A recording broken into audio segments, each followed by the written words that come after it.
If the criminal does not fear the police, a judge, or prison, he must be taught to fear his victims. Overnight, a shooting in Soulard sent both the suspected shooter and another person to the hospital. It happened near 9th and Geyer, a popular area for bars in Soulard. First Alert 4's Caroline Hecker joins us live this morning with what police are telling us, Caroline, about what started all of this.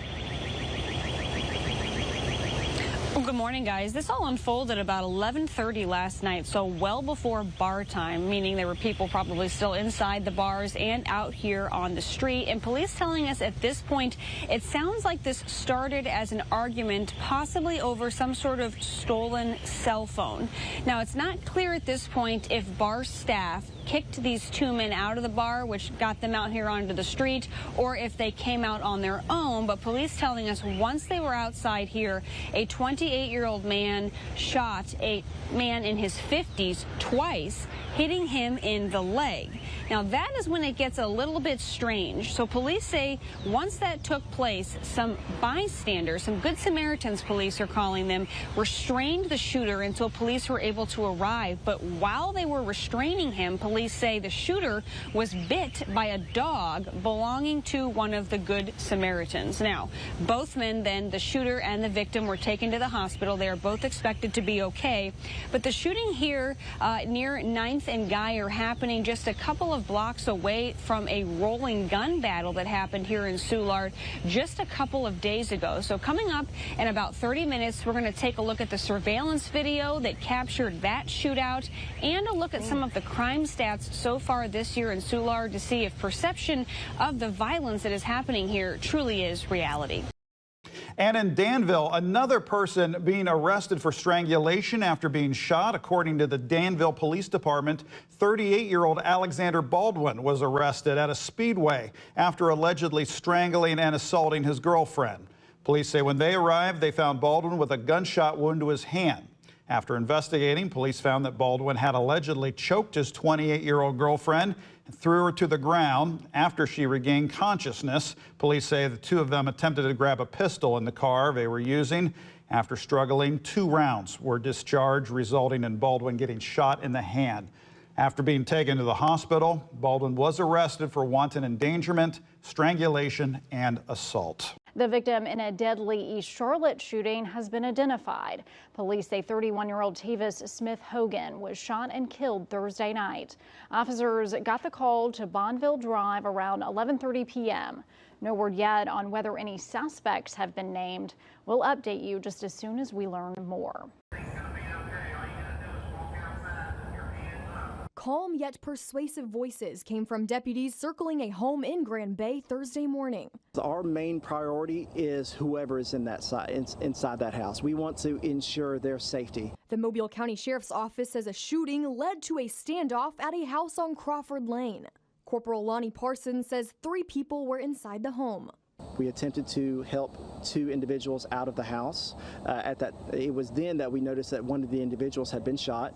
That person was then taken out of the house and airlifted to a nearby hospital. Right now, he is in critical condition. Corporal Parsons says the third person, the suspect, was reluctant to come out, and a standoff quickly ensued. MCSO identifying the suspect as Reginald Thompson. We attempted to try to gain some kind of contact with him, but once we were able to make contact with him, we spoke on the phone for about, I would say, 10 to 15 minutes, eased his anxiety and allowed him to come out to us. Investigators say Thompson claims he was acting in self-defense when he shot the person who was injured. Deputies then took Thompson into custody. Corporal Parsons says right now they're treating this as a case of self-defense as they continue to investigate.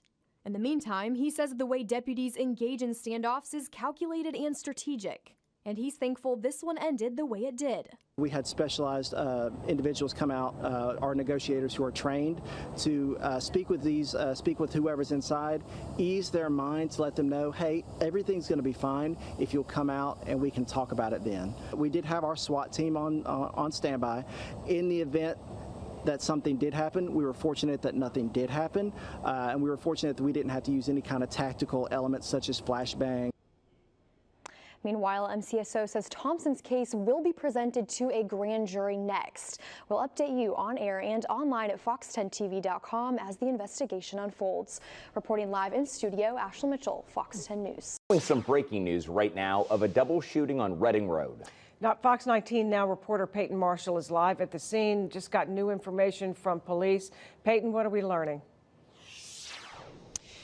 Yes, what I can confirm with you guys is 2 people have been transported to UC Medical Center, 1 with life-threatening injuries. Now, I just spoke with officers to learn exactly what led up to this. What I can tell you is there was a female inside her car. That female was attacked by 2 other women with rocks. In fact, I'm going to take a step aside so you guys can see her car. You can see it's the one right there with the hazards on. In fact, you can tell that the tires are flat and the back side and side windows, those are all broke. So what was happening is the one was driving the car. Officers say she was attacked again by those 2 women with rocks. The officer said the female driver acted in self-defense and shot at the 2 women attacking her. Now, those 2 women are the ones that are at UC Medical Center that were transported there. Again, one has life-threatening injuries.